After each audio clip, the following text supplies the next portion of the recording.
and welcome to the 10th episode of RNV Talks, in which we'll be talking about many different aspects of the history and culture of the Roma minority.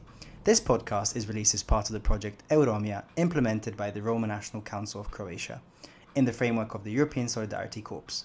Let's see what the team has in store for us today. So today's episode is about Roma traditional knowledge, crafts, recycling practices, and how all of this connects to something we now call the green transition. We'll be looking at real projects from Romania, Montenegro, and Serbia, and exploring how knowledge is passed down through generations in Roma communities. We'll also be zooming out a bit to analyze Europe's contributions to the green transition, climate change management, and sustainable development.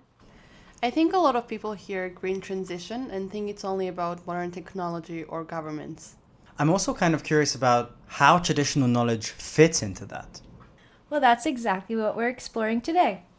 To understand Roma crafts and sustainability, we first need to understand how knowledge is shared. In Roma communities, knowledge is traditionally passed down orally through storytelling, demonstrations, and everyday practice. Instead of being written down, skills, values, and traditions are learned directly from older generations. So it's more like learning by watching and doing? Exactly. It's a living form of education. Older generations teach younger ones through storytelling, rituals and gatherings, and hands-on demonstrations.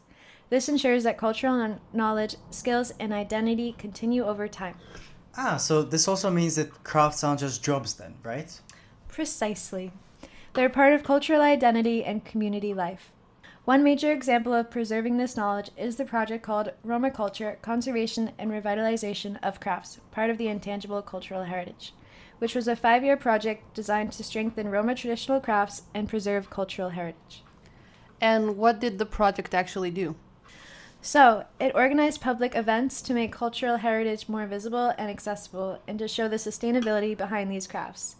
A key part of the project was a large showcase involving 40 craftsmen from different Roma communities in Romania. These exhibitions were held in Bucharest and Sibiu. That's actually quite interesting, but what kinds of crafts were shown? Yeah, so there was a wide range, including coppersmiths, cast pot makers, ironsmiths, silversmiths, wood carvers, basket weavers, and tinsmiths. Each of these crafts involves transforming raw or discarded materials into something useful again. So even the materials themselves are reused? That's the key point. These crafts rely on breaking down materials, especially metals, and reshaping them into new objects. So instead of buying everything new, materials are repaired, reused, or repurposed. And the exhibitions kind of help people see that? Yes, absolutely. The craftsmen gave live demonstrations showing how skills and generational knowledge work in practice. This helped to improve public understanding, challenge stereotypes, increase respect for Roma culture, and preserve traditional skills. So the project wasn't just cultural, it was also educational and social.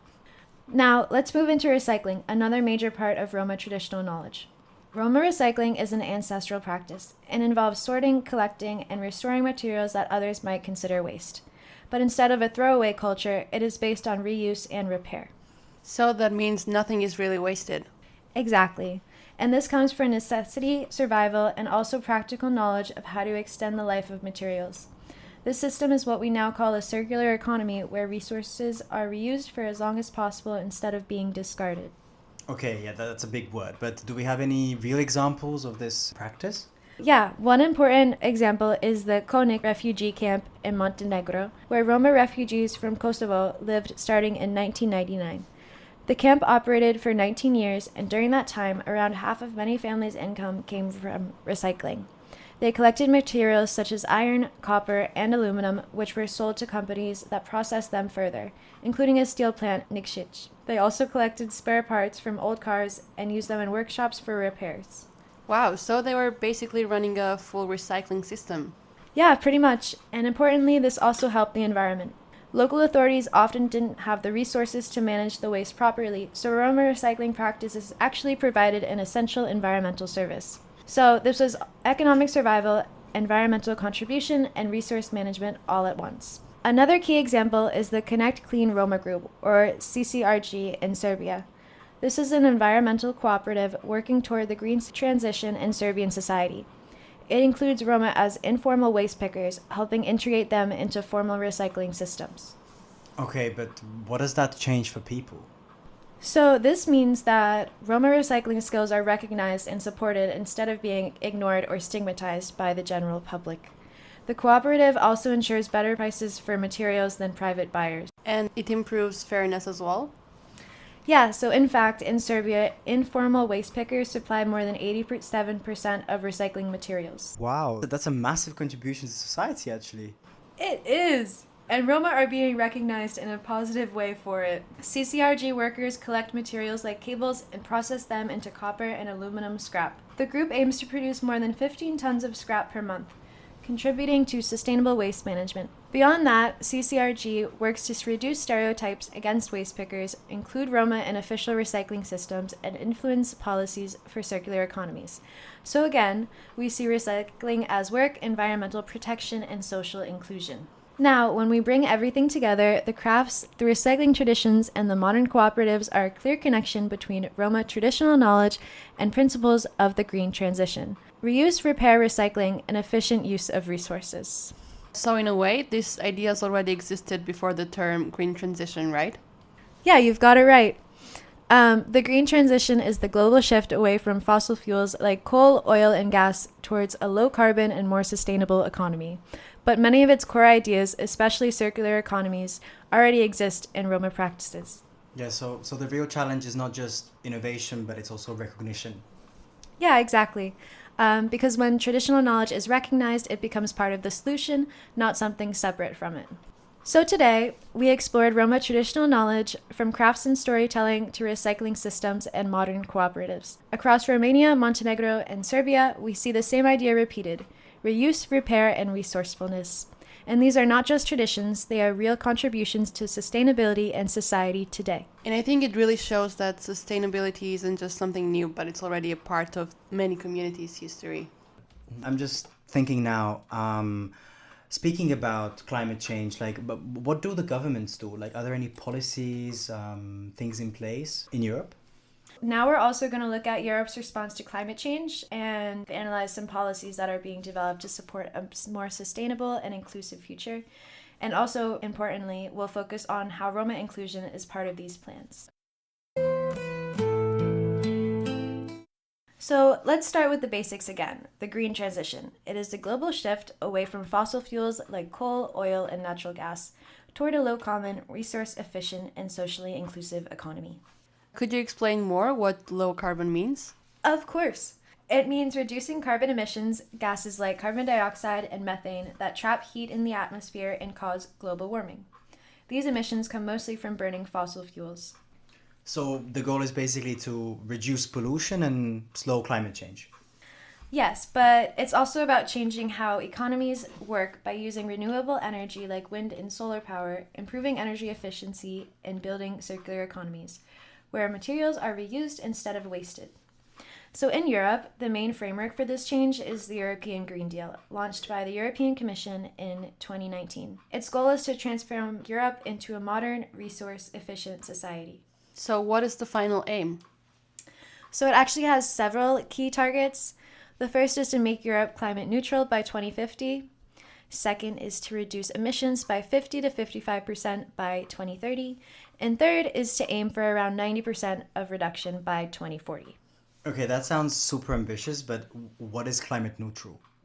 Yeah, so it means reaching net zero emissions, where any emissions produced are balanced by removing emissions from the atmosphere. A key part of the Green Deal is the Circular Economy Action Plan, which was adopted in 2020. It focuses on industries like electronics, plastics, textiles, and construction. And what is the key target here?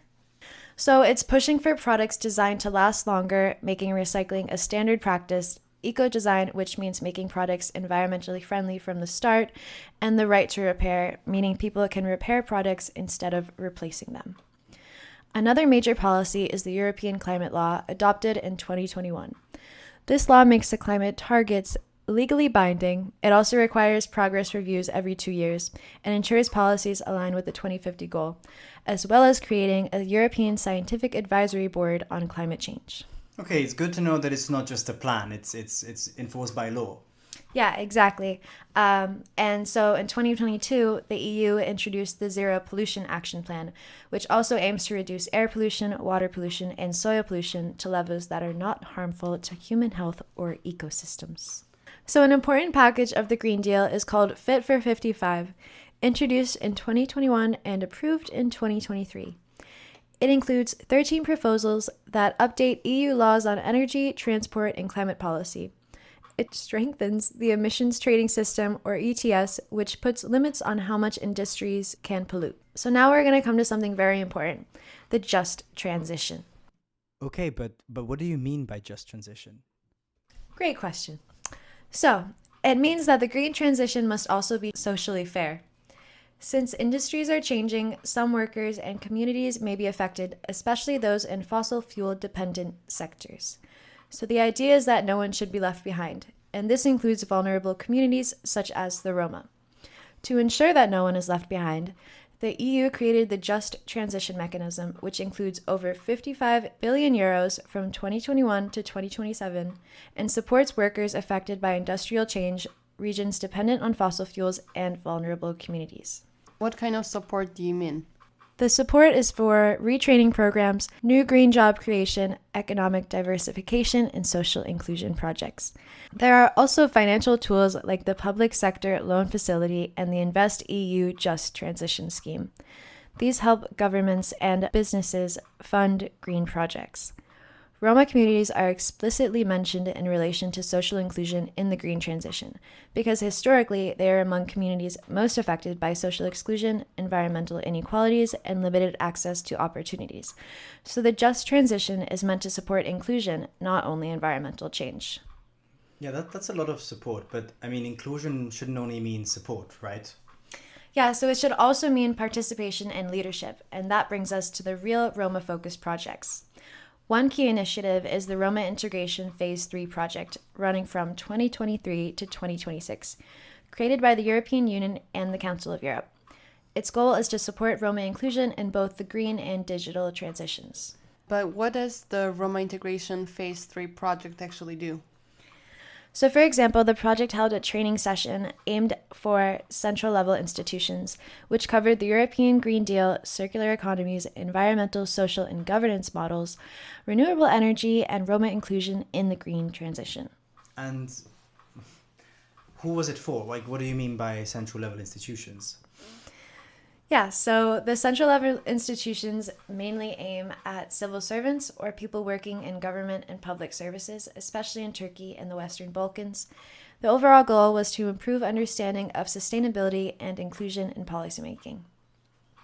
A second major event was the National Employment Conference held in Skopje, North Macedonia in 2025. It was organized with the Roma Economic Development Initiative and brought together policymakers, Roma civil society actors, international partners, and private sector representatives. And what exactly was discussed in these meetings?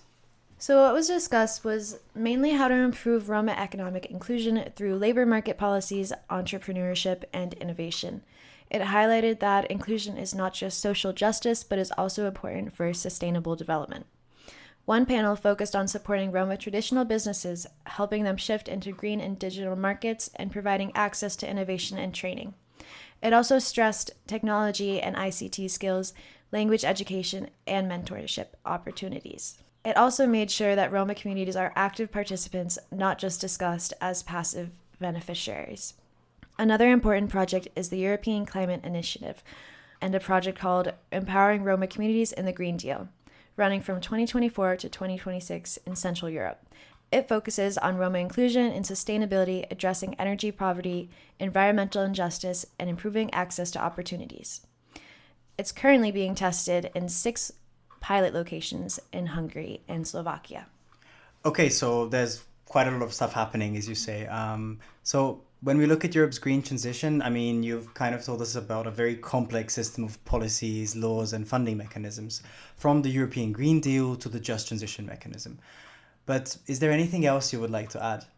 Throughout all of these policies, we notice something that is especially important, that growing recognition of Roma communities must be included not just in outcomes, but also in policy and decision-making. Yeah, it feels like the main challenge is making sure that these policies actually reach people fairly. And that the traditional knowledge that we talked about at the beginning and lived experience are also taken seriously in these policies. Yeah, it sounds like you guys understand it perfectly. Because a truly sustainable future is not only about reducing emissions, it's about fairness, inclusion, and shared responsibility. So thank you all for listening to our little talk. I hope you learned a lot about Roma knowledge and the green transition, as well as how Europe is implementing green practices and social inclusion for vulnerable communities.